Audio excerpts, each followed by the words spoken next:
Hello, it's Collette from the Sacred Rose Temple, and I'm here to give you this week's energy report. I've been actually dying to record this today because there's so much going on, isn't there? And the energy is as intense as ever. And we've got this crazy new moon coming on Wednesday. You're probably hearing in the field of astrology and predictions that this is one of the biggest weeks ahead. And it truly is. This moon is meant to be a super, super powerful moon. The slant of the feminine mystery report this week is definitely still with the dark Aphrodite in her underworld, because we have got the Mercury in retrograde in Sagittarius that's been happening since the 9th, which is still inviting us to revisit our beliefs and travel into the inner terrain where we can retell our old stories and realize that they're old stories, and we need to start to realign with new stories. So for me, that's been thinking about what stories I keep repeating for me. What do I keep saying to myself with regards to things like, oh, I must really do more exercise, or I must start to take care of myself better, or I need to not be in those toxic dynamics. What are the things? You must write them down, you must journal about them so that you're absolutely clear in understanding which are the patterns that have been really trying to change in your life so that your life moves onto a new trajectory. The Uranus in retrograde is in Taurus. So, what this is doing is it's awakening the sense of value. This links to what I've just spoke about, in that you must know your value and you have got to identify where you are not acknowledging your value and you're selling yourself short in what areas of life, your work, with your friends, with your lovers, with who, in what area. Because it really is this new cycle. We're going to come and start a completely new, in 6 weeks' time, we'll start a new 9 year cycle. And that new 9 year cycle will try and invite us into a deeper place of self value, stepping into roles, jobs, dreams, relationships that we could only imagine, which are really part of the imaginal dream because you have a desire for them. And that is going to invite us into being more secure in ourselves, be aware of our body and be body secure as well.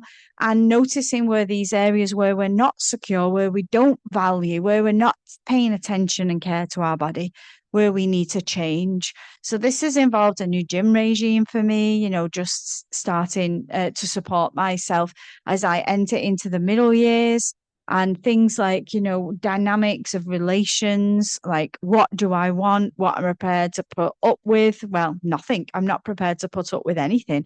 What do I invite in? I'm holding out for it. Where do I value myself as a woman? These are the real deep things that we need to be looking at, especially as the waters of this new moon in Scorpio start to come in and draw our psyche into the deepest waters of initiation. This is the biggest moon of the year because Mercury is conjuncting the new moon, and it wants us to know what we need to do. We must understand the very things that are asking to have change. Like I said, it depends on how much shit we've been going through, how we've been working with it, whether we've been self reflective. And this is key, noticing where you defend, you deflect, you still don't work with triggers, or more specifically, where you don't take action against the things that you need to do. So, for example, you know that your late nights are not really supporting your creative life, and yet you still stay up late. This is the kind of understanding about yourself where you're thinking, oh, this isn't good, this pattern doesn't support me, yet you still continue to it. So this new moon in Scorpio is really going to draw you in deeper to some of those behaviors so that you can understand that this needs to change and you need to be the master of it. You need to truly start to take the actions against some of those behaviors. Otherwise, ain't nothing going to change for you. We have to combine these transits because they're forming a very rich tapestry for us, in which the feminine is truly being asked to descend. You're probably seeing it all out there. I mean, I've been giggling to myself about the way things are changing. I saw today an article where the sale of Botox is dropping and women are opting for more natural. I'm like, yay, the feminine is rising. She's beginning to stop allowing the bullshit, the patriarchal control mechanisms that keep us focused outward, or that we're not good looking enough, or we're not this enough, which is all deeply patriarchal. They're going. I've noticed that they're saying by 2030, 50% of women will be choosing to be single. And again, another hurrah to women standing up and saying, these are the patriarchal forces within our society, and these are how I've bought into them. So being treated badly, allowing for bare minimum in relationship, allowing the media to tell you that you need to have no wrinkles or that your breasts need to be a certain size. These are the very, very structures of patriarchy that make a feminine weak and keeps her in her lowest energies and vibrations. And what's happening is that the vibration is wanting to rise. We're wanting to speak our truth. We're wanting to say, we're allowed to grow old graciously. We can take care of ourselves, but we do not inject toxins into our body. Our breasts don't need to be big to be feminine. We don't need to be a certain typical structure in order to pacify the patriarchal eye. And I'm really seeing it. So I've got this inner party going on as I see all these things spreading, information, percentages. Things are trying to align for the feminine because we're doing the work. Many of us are standing up against these, and many of us have colluded with them. And we need to recognize within our own self as that dark archetype of the Aphrodite. Because remember, Aphrodite is all about being beautiful and lovely, where she's bought into the dark structures that keep her in a devaluation of her body. And that is definitely Uranus in Taurus, because it's asking the feminine to revalue her body and material field and to step into a new cycle. So it's really super powerful. And I am I'm going through my own transitions, which are really quite tough and very emotional, in fact. There's some key themes, like I'm seeing key themes in my work and in my interpersonal relationships. So I want you to think where it's happening for you. It might be family, it could be home. Just think about those things that are trying to change. They will have been uncomfortable for you. But literally this week, we're still with the Aphrodite, the dark Aphrodite archetype. If you didn't receive it last week, I recorded a dark Aphrodite transmission, and I will add the link to the bottom of this podcast on YouTube so that you've got the link. Please download it. It's free of charge. Close your eyes, you lie back, you're taking on a 20-minute journey into the dark archetype of Aphrodite that will trigger and bring up some things in your psyche that will help with exactly what I'm talking about. So you will see that under this podcast. And please share with friends. It's a free podcast. I plan to, when these archetypes come up within the psychological, collective, astrological field, to continue to record them so that people can really feel how potent and potentially life-changing working with archetypal, powerful feminine energies are. So let's have a look at the feminine psychospiritual themes for this week. Well, you're definitely descending into the mystery, because the dark Aphrodite takes us into the underworld. It really is about those dark aspects. Where are we colluding with patriarchy? Where are we still valuing our worth on the way we look according to that patriarchal structure, or even the way we behave, or the jobs we do, or the relationships we get into? In fact, what are your hidden, deeper desires? What are those desires? Because those very fabric structures of Botox, surgery, all of that keep us in this field of superficial vanity, and it doesn't allow us to go into the desire underneath us. There is deep, deep desires, wells of desires in women's wombs that go beyond that superficial part. And if you're caught up in that, you'll never get to that deeper part, the deeper secret wounds, as I call them, that have the healing of your sacred power. They thrive in the darkness and they want to be brought to light. And they can only be brought to light when you go into the very things that are keeping you in the wounds, in the pains, in the cycles. So if you can do that, then you're going to come out of this speaking your myth. You with Mercury retrograde in Sagittarius, you're asked not to think, but to narrate your story.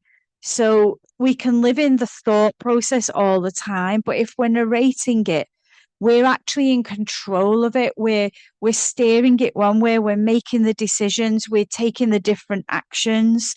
And I want you to think about, what myth are you living?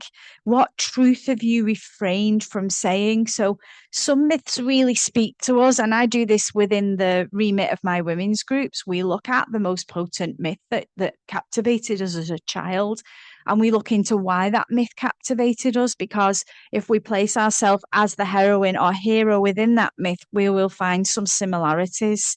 So have a think about, they say there are only like 12 stories in the whole world that replay themselves in with different kind of scenes.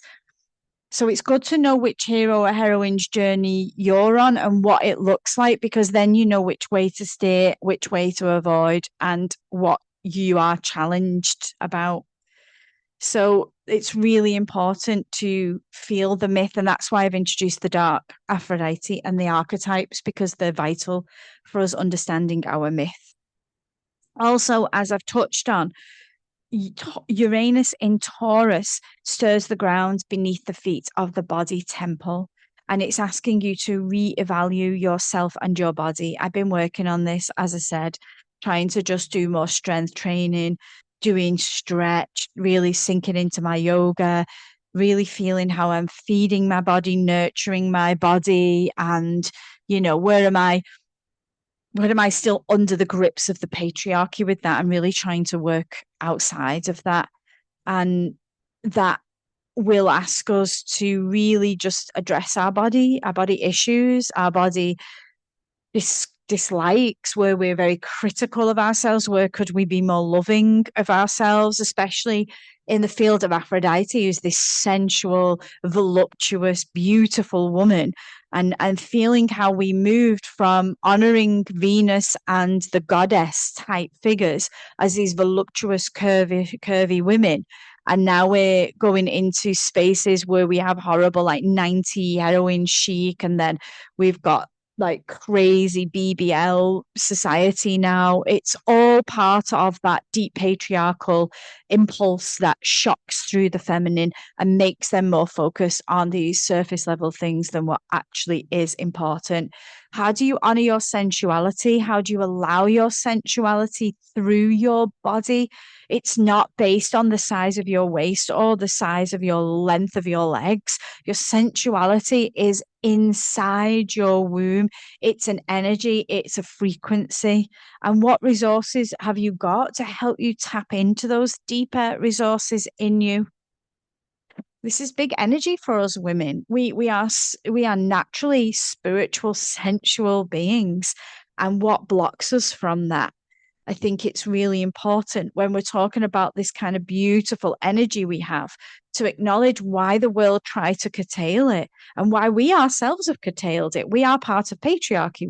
We bow into those lines because we don't have boundaries.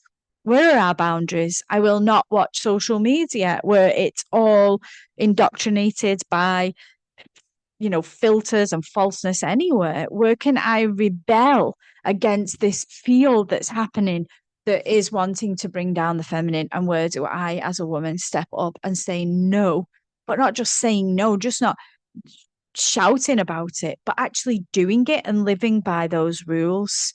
So, there's many of us. I'm so proud that I'm in groups of women who are refusing all of these toxins in their body. They're refusing for their body to be adapted. They're refusing to look like a specific image that the current patriarchal trend wants to impress on us. If we can do this, we can set really new intentions in our lives that have more depth. So the new moon in Scorpio really will offer us a portal to plant new seeds. What am I going to focus on from now on? Where have I been in that nonsense? And how do I step out of it and become more committed to the cycle of life that is for the sacred feminine, being creative, being loving, being nurturing, receiving, whatever you see it as? How do you spend this next cycle of your life more focused on this sacred feminine aspect rather than the distorted feminine who's been crushed by patriarchy? I think this is huge for our collective movement. So set new intentions.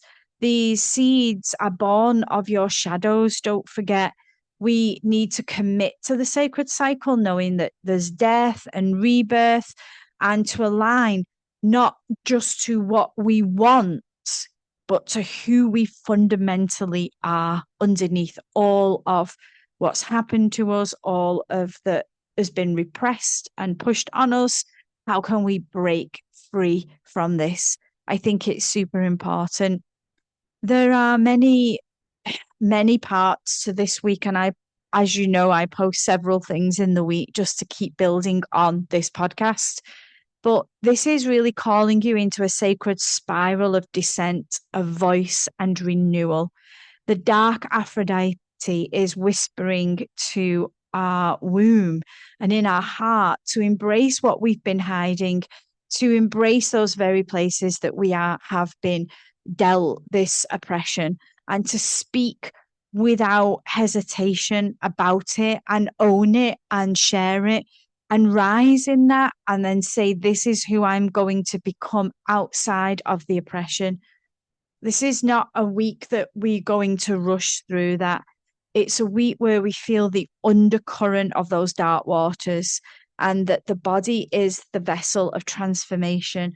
So I want you to be really kind and caring and nurturing and tender with all of this, because it will bring up a lot of emotion.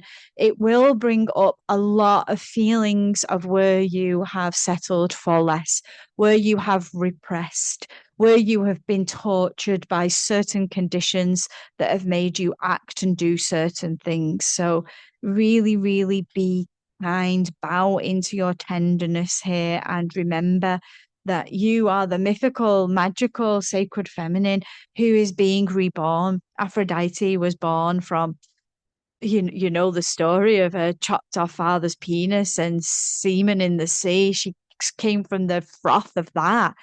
And the underworld journey of every goddess is known. Every goddess goes through the underworld transition in order to rise and be exalted as the goddess. So, yes, I feel that you'll need courage this week. I feel that you will feel the moon, maybe not really know what's going on so much. I have a feeling there will be many women who will be ovulating and bleeding on this new moon as it tries to really work with our cycles in the body as well. So don't be surprised if you are feeling the womb speak or connect to this new moon energy. So I'll leave it there, and I will add some extras this week. So just keep your eye out on my social media pages. I will send them in at the bottom of this podcast, also the link for the Aphrodite. And if you sign up for my newsletter, you get this straight into your email box, and also you be the first people to know about any freebies that I send out, transmissions and classes. And this evening, I will be teaching the Celtic goddess Danu, if anyone feels called to start to work with the power of the Celtic goddesses. So I'm going to love you and leave you for now. I will speak to you all again in the same way next week. Take care. Much love.